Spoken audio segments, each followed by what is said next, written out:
Mesdames et messieurs les journalistes de la presse nationale et internationale, je voudrais vous remercier de votre présence à cette rencontre d'information et d'échange sur les résultats du récent Eurobond lancé par le gouvernement ivoirien. La délégation que j'ai eu le plaisir à conduire dans le cadre de ce roadshow comprenait donc, entre autres, le ministre secrétaire général de la présidence de la République, M. Hachi Patrick, le ministre de l'économie et des finances, M. Adama Koné, le secrétaire d'État auprès du Premier ministre chargé du budget du portefeuille de l'État, M. Moussa Sanogo, et le conseiller spécial du président de la République, le ministre Abdrahmane Doksissé. Le roadshow s'est déroulé du 9 au 15 mars 2018 sur les places financières de Londres, de New York, de Francfort et de Paris. À l'issue de ce roadshow, notre pays, la Côte d'Ivoire, vient de lever 1,7 milliard d'euros, soit 1 115 milliards de francs CFA, à travers l'émission d'un eurobond à 2 tranches sur les marchés financiers internationaux. Il s'agit d'une tranche de 850 millions d'euros à 12 ans, au taux de 5,25%, et d'une tranche de 850 millions d'euros à 30 ans, au taux de 6,625%. Cette opération s'inscrit dans le cadre du financement du budget 2018, qui a prévu un recours au marché financier sous-régional et international à hauteur de 1 310 milliards de francs CFA.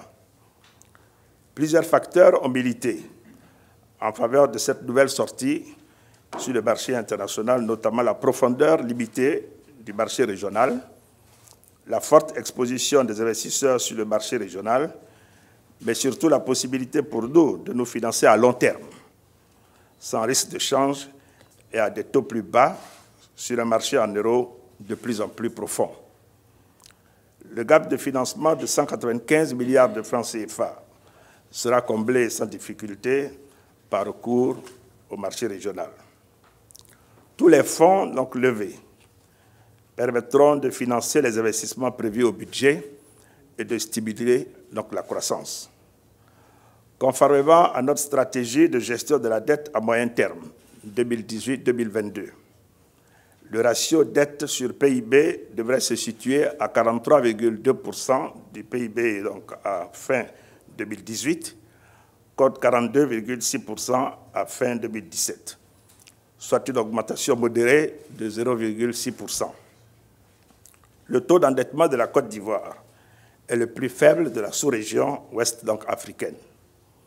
Nous réalisons annuellement une analyse de viabilité donc à long terme donc de notre dette. Le long terme pour nous étant une analyse donc sur une vingtaine d'années.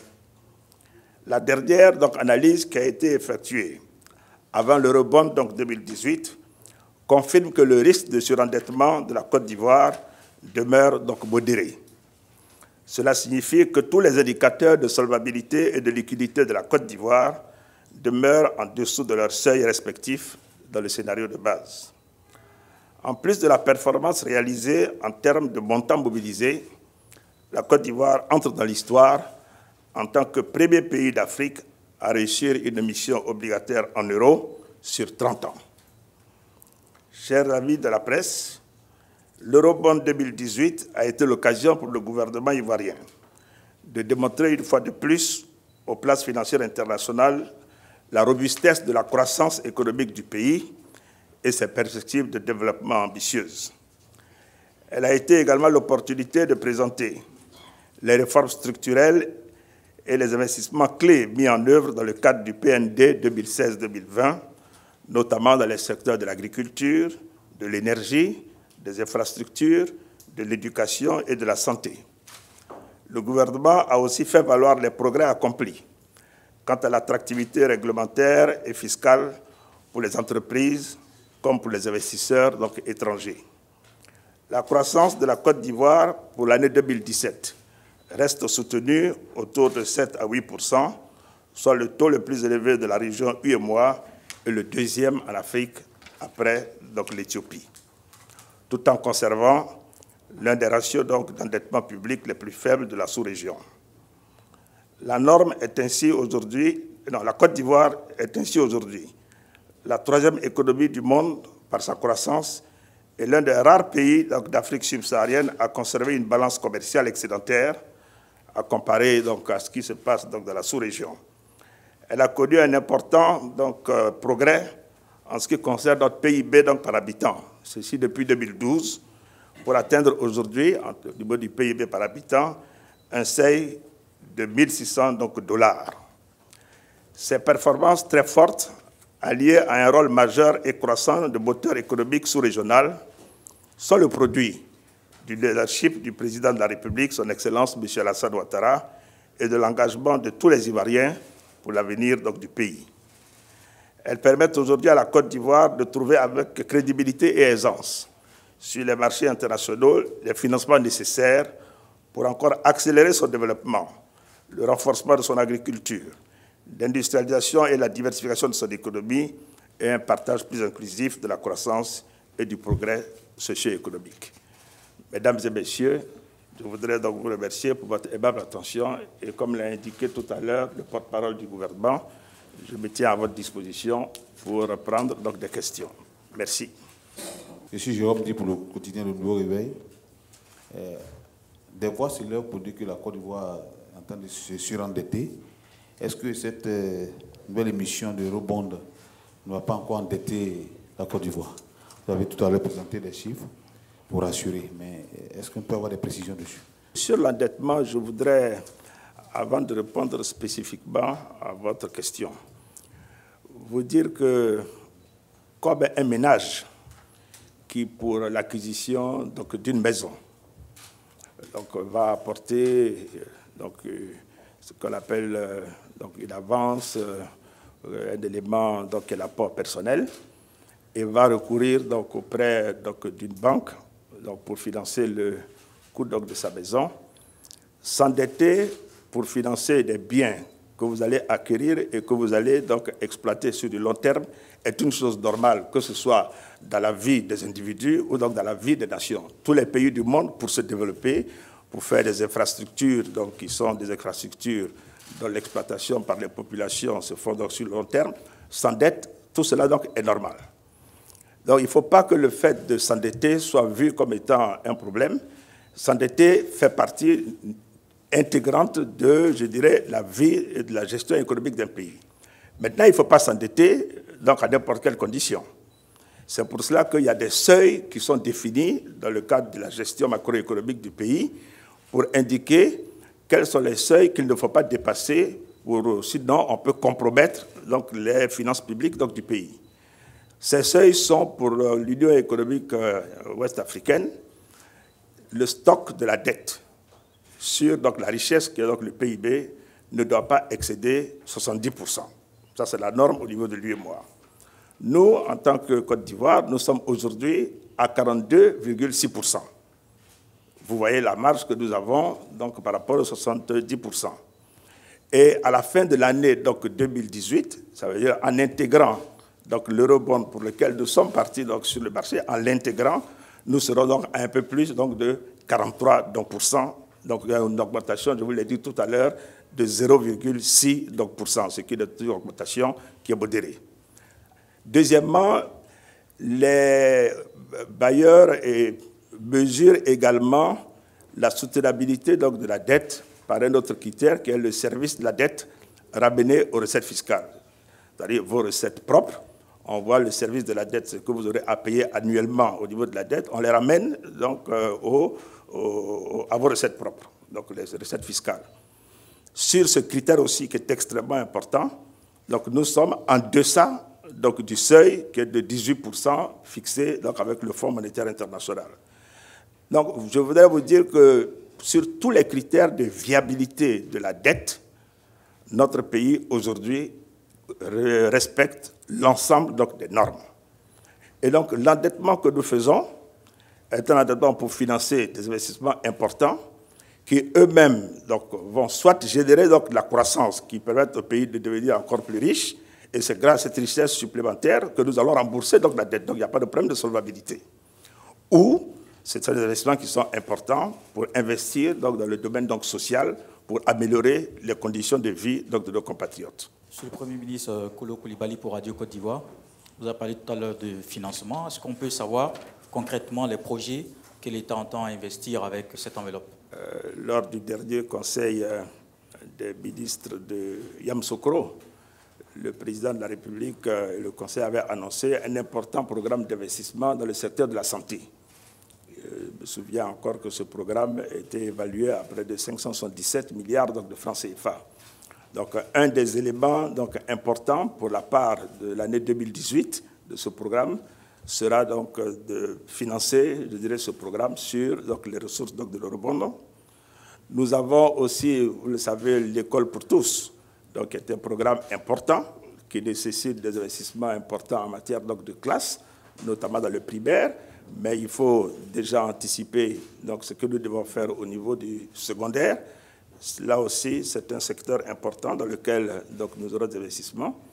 Il y aura la contrepartie de beaucoup de grands projets d'infrastructures. Vous avez le 4e pont d'Abidjan, qui sera financé par la BAD, mais la Côte d'Ivoire a une contrepartie dans ce financement.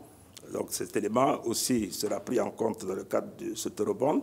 Vous vous souviendrez aussi de l'engagement du président de la République de faire en sorte que tous les villages qui ont plus de 500 habitants donc, soient électrifiés. Nous avons pu mobiliser pour partie des financements extérieurs pour pouvoir financer donc, ces projets. Et nous avons aussi une contrepartie et une part nationale dans le cadre de financement donc, de cet investissement important d'électrification au niveau du pays. Alors, c'est autant donc, de projets, vous le voyez, qui sont importants, qui sont des importants projets sociaux ou des projets d'infrastructure qui vont booster donc, la croissance économique, qui vont être financés grâce donc, à cette eurobond que nous venons de lever. Merci. Je suis Baudelaire Mieux de Jeune Afrique.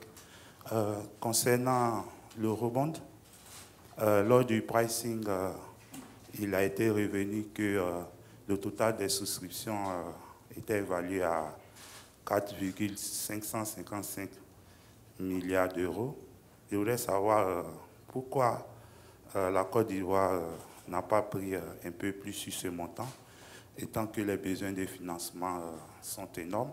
Et ma seconde préoccupation, quand le projet de faire un eurobond cette année est en train d'être mûri, il était question, pour tester la solidité et la viabilité du franc CFA, de faire une émission internationale en CFA. Est-ce que ce projet-là, il est toujours d'actualité, étant donné qu'il doit rester près de 300-310 milliards à lever, et vous avez dit qu'il sera consacré au marché sous-régional. Est-ce à dire que ce projet-là, il n'est plus d'actualité? Quand on va donc pour un eurobond, on se fixe d'abord un objectif en termes de mobilisation que l'on veut atteindre. Et cette mobilisation entre dans une enveloppe qui est votée à chaque fois au moment donc, du budget. Je l'ai dit que quand le budget a été présenté, il était prévu que 1310 milliards de francs CFA soient levés sur les marchés, qu'ils soient internationaux ou au niveau du marché régional. Après, c'est une politique d'endettement en essayant de faire en sorte que nous nous endettions à des coûts qui soient les plus intéressants donc, pour le pays. Il y a eu des années où on a pu faire les levées donc, de fonds entièrement sur le marché donc, national, c'est 2016. Il y a eu des années où on a pu faire du mixte avec une part importante du marché national et une part donc, complémentaire au niveau du marché international. Et cette année, quand on a regardé donc, le marché de l'euro, avec la profondeur de ce marché et les taux donc, qui pouvaient être servis et la possibilité d'avoir des émissions sur du long terme, nous nous sommes dit qu'il était donc extrêmement intéressant donc, pour nous de lever donc, des fonds donc, en euros, au lieu d'aller d'ailleurs en dollars, ce qui nous permettait de régler la question des risques de change. Alors, concernant le montant, nous sommes limités d'abord par le 1310 milliards. Vous verrez que donc, sur les 1310 milliards, nous avons levé 1115 milliards donc, à l'occasion de cette eurobond. Nous avions eu une souscription qui était quasiment autour de 5 milliards d'euros. Mais de toutes les manières, nous ne pouvions pas lever donc, tous ces 5 milliards d'euros puisque nous sommes limités par le fait qu'on avait un besoin en matière de financement qui est de 1310. Alors, est-ce qu'on devait faire la totalité donc, sur l'eurobond ou laisser, comme on a aujourd'hui 195 milliards de francs CFA donc, que nous allons avoir sur le marché donc, local. Là aussi, nous pensons qu'il faut maintenir un contact avec le marché local. Donc, nous avons minimisé donc, ce montant à 195 milliards de francs donc, CFA, mais nous pensons qu'il faut garder un contact avec ce marché local. Alors, pour ce qui concerne l'émission en CFA, ce n'est pas un projet donc, qui est exclu, parce que ces 195 milliards dont nous parlons au niveau du marché local n'excluent pas que ce soit des investisseurs internationaux qui viennent donc, sur notre marché. Alors, nous sommes donc vraiment en train de travailler. L'idéal, au bout, c'est de s'endetter dans sa monnaie. L'idéal, au bout, c'est après que nous puissions faire des émissions en CFA et avoir des investisseurs du monde entier, américains, de la place de Londres, de la place de Francfort, de la place de Paris, qui viennent donc prendre des obligations ivoiriennes ici, donc en Côte d'Ivoire, en francs CFA. C'est ça, en fait, l'objectif donc, final. Mais vous voyez que nous y avançons petit à petit. Avant, toutes les levées étaient donc en dollars. Nous avons été les premiers l'année dernière à aller sur le marché donc, de l'euro, la Côte d'Ivoire, donc au niveau de notre zone. Nous avons testé, nous avons vu que nous pouvons donc, supprimer donc, le risque de change. Donc nous avons levé l'année dernière 625 millions donc, en euros. Cette année, toujours dans la même logique, nous sommes allés uniquement donc, sur le marché de l'euro pour nous rendre compte que non seulement ce marché était liquide profond, mais que nous pouvons émettre donc, à long terme. Et ce long terme, je veux vous le dire, c'est l'expression d'une confiance extrêmement forte des investisseurs internationaux donc, dans la Côte d'Ivoire. Dans ces chiffres, donc, au plan donc, économique, dans ces institutions, la confiance donc, dans le pays et en son avenir. C'est important que les Ivoiriens donc, le sachent. Ces investisseurs que nous avons rencontrés donc, dans les pays que l'on vient de vous citer, ils regardent les choses donc, avec objectivité à partir d'informations qui viennent de partout. Et quand ils prennent une décision, c'est une décision qu'ils prennent en connaissance donc, de cause. Et nous sommes très fiers de voir donc, la confiance que ces investisseurs ont eue donc, dans la Côte d'Ivoire, ont eu donc, dans l'économie donc, ivoirienne, ont eu dans le leadership du président de la République. Nous en sommes très fiers et le résultat donc, est là. Et je voudrais vraiment partager, je dirais, cet instant donc, de fierté avec donc, tous les Ivoiriens, en plus de ce que ça permettra de régler tous les problèmes d'investissement que je viens de citer tout à l'heure.